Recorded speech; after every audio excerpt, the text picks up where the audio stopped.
We're going to talk about division of polynomials next. And the first thing we want to talk about is monomial division.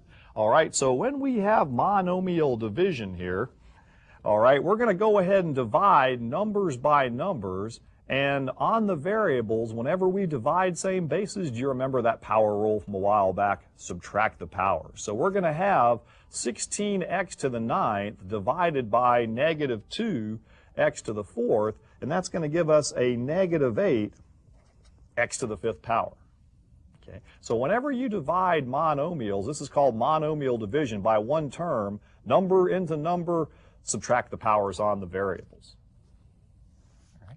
Now on the second one down here, same thing. Negative 28 divided by a negative 7 is a positive 4. Okay. P to the 12th divided by p, subtract the powers, is p to the 11th. Q8 divided by Q5 is q to the 3rd power. And this is all over now since all of these divided into each other 1. So the answer would just be 4p to the 11th q to the 3rd, because anything divided by 1 is simply itself. All right. Now let's take a little bit more extreme examples here of monomial division, now that we're talking about division of polynomials. So by the time we're finished with this chapter, we will have added, subtracted, multiplied, divide polynomials, and everything in between. So now I'm taking a monomial and dividing it into a trinomial, which I went ahead and illustrated over here with numbers. Now what if I gave you all this little monomial divided into a trinomial? 3 plus 4 minus 1 all divided by 11. Well, y'all would say, no problem, Young. That's 3 plus 4, 7 minus 1. You're going to say that's 6 11ths, right? Say, what's the big deal? But you could have taken this and rewritten it as 3 11ths plus 4 11ths minus 1 11th, which is sometimes advantageous when we're doing variables, see, because you can take the 11 and put it right underneath each number, come out with the same answer.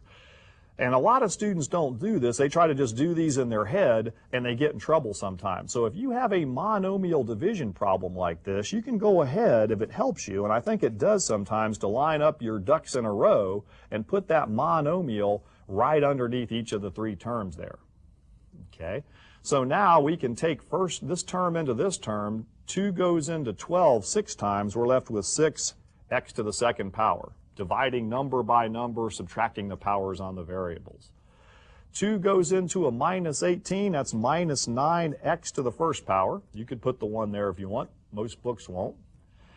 10x divided by 2x. The x's cancel out, and you end up with a plus 5.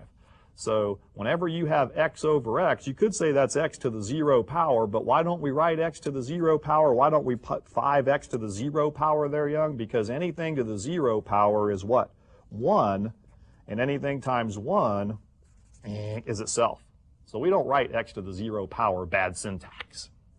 All right, and boy, this example really demonstrates why to take that monomial and write it right underneath there. When they start throwing a whole bunch of variables at you here, it's a very wise move to take it and write it right underneath each one here, and then just take your time, one term at a time, dividing number into number and then subtracting the variable power. So 4 goes into 8 here, positive 2 times.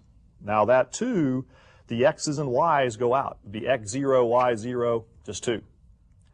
Minus 4 divided by 4 is 1. On the x's, go ahead and subtract the powers, and we get x to the 2nd, y to the 1st, subtracting 2 from 1 on the y's. And then lastly here, we've got the 4 goes into 12 3 times, so we end up with 3, x to the 4th, y to the 5th. Okay, so in this case, we end up with 2 minus x to the 2nd y plus 3, x to the 4th, y to the 5th. Okay. Now, when we divide by more than one term, this is where we're going to pick it up in the next episode. We're going to go ahead and talk about long division of polynomials, and this is division by more than one term. So this is where we're going to pick it up our next lesson. I'll go ahead and set this one up, and then we'll pick it up next time. We've got x squared plus 5x plus 6 divided by x plus 2.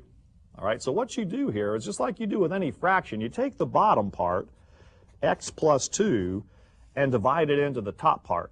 which is going to be x squared plus 5x plus 6.